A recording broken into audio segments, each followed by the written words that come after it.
Hi, I'm Dr. Tracy, and today we're going to talk about what are your realistic options for dental care.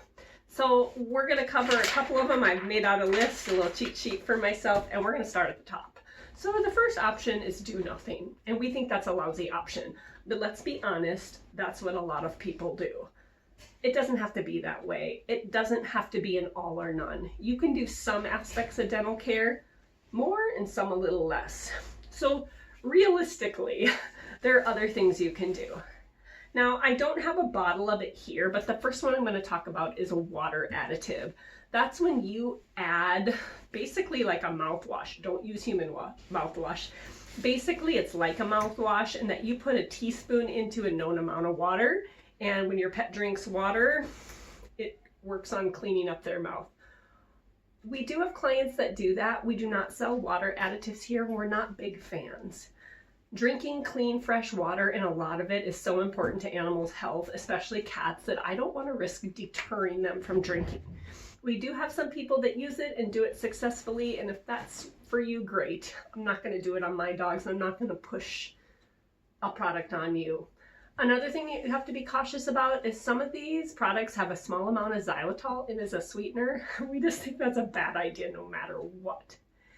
If you do want to try a water additive, you're buying something you found at PetSmart, fine. Make sure you offer a bowl with a regular water too. Plain water and water with your water additive. And I don't want your dog's only option to be something that makes them not want to drink. Number 2, dental food and dental treats. And I don't mean chews, I mean actual treats. Pretty much every brand of dog food has some kind of treat that has some kind of dental technology built into it.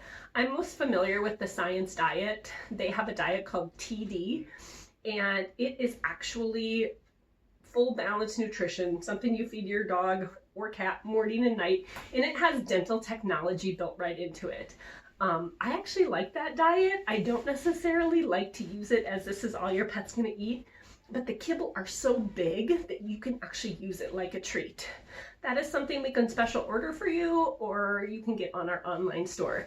I'm not sure that we have any patients that are eating that as their sole diet, even though that's what it's intended to. But the actual diet itself makes for a great treat. So if you're buying treats for your dog anyway, hey, why not do a dental treat? Number 3, dental chews. So there are a ton of them out there. All you have to do is walk through the treat aisle at Walmart and you will see Dentabones, rawhide chews. You'll even see things like Nylabones that aren't something that a dog consumes that has some kind of dental cleaning, like, I don't know, like feelers or bumps on them, and that's fine. If your dog will actually chew on that, great. My dogs don't. So we have 2 different brand of chews that we like. One of them is the Orabet chews. Now these actually have, I hate to say chemical because it sounds bad, this has an ingredient in it, and your dog has to chew on this for 60 seconds. They can't swallow them whole, they can't inhale them, or it doesn't work. And it is almost like a mouthwash also, where as they chew, this ingredient is released and causes a chemical reaction in the mouth that changes the matrix in the tartar, so it's not as strong or something. So it isn't necessarily the chewing action, the grinding, the mechanical action. There's more of a chemical type reaction that takes place with Orabet chews. There are also the CET chews. I don't have an example of them right here, but this is what the bottle looks like. Now these are impregnated with chlorhexidine, a very, very dilute amount, so nothing that's going to affect the flora or hurt your pet's GI tract, but does help disinfect that mouth. These are just like regular rawhides. That could be a whole nother video, what's appropriate. I am a fan of supervised rawhides, not unsupervised, supervised, so your dog is like in the living room chewing on it while you're on the couch watching TV. So that's my feelings with rawhides. There are so many other chews out there. Probably the one that most people know and have tried is Greenies. Greenies are great. They're designed to be given every day, as are these other products.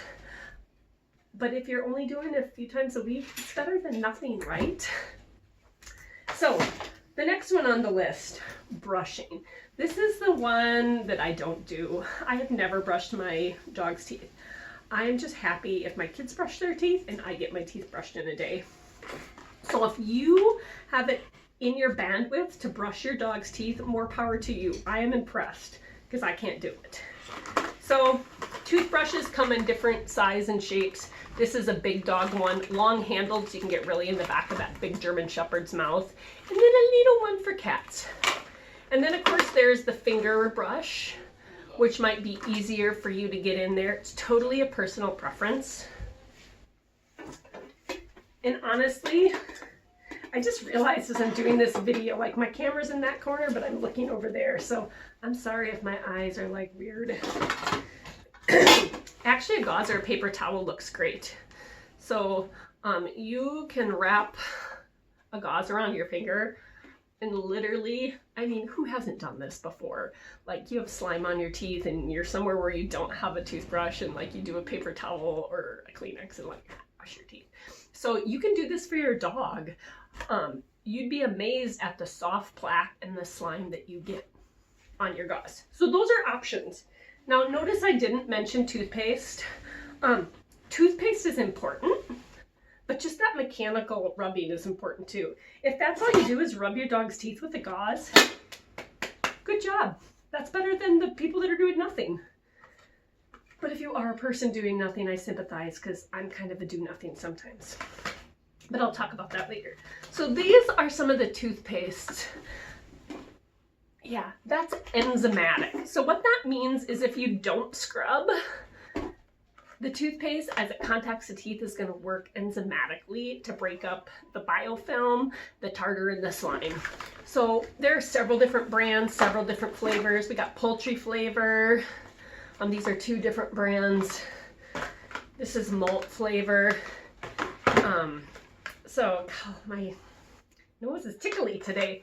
So if you don't actually scrub, you're still doing something. Honestly, a combination of both is going to be your best bet.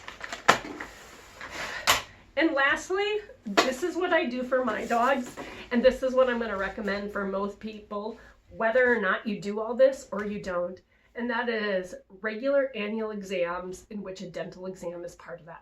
So I know at Marshall Animal Clinic, pretty much every dog that comes in the door to have their annual exam or any other exam, we flip the lip and we look at their teeth and we give you a recommendation. Wow, teeth look pretty good. Better plan on a dental in the next year or 2. Or holy crap, we need to schedule a dental now. Your pet has severe dental disease. And I can safely say that dental disease is the most common disease that we see at Marshall Animal Clinic in any pet. A lot of bad mouths. So, my dogs do not get their teeth brushed. I am not rubbing their teeth, but I do bring them in when it's appropriate, which is about every 1 to 2 years for my dogs. They undergo full anesthesia and they get a dental scaling with our dental scaling machine. I do have a dog that has some periodontal disease and is missing some teeth. He's had to have teeth extracted over the years. And we do that when it's appropriate. But my other dog just gets routine cleanings. Like he hasn't had to have any teeth pulled. I stay ahead of it. So it's never too early to start regular cleanings. If you have a toy breed dog, especially a Yorkie, a Pomeranian, a little poodle, those dogs frequently need dental cleanings under anesthesia by the age of 2 or 3. Your larger breed dogs, though every animal's an individual, your labs, your pointers, your shepherds, they usually don't need a dental until they are middle-aged, but we'll tell you what they need at their annual exam. So we look forward to seeing you the next time you're in. Thanks.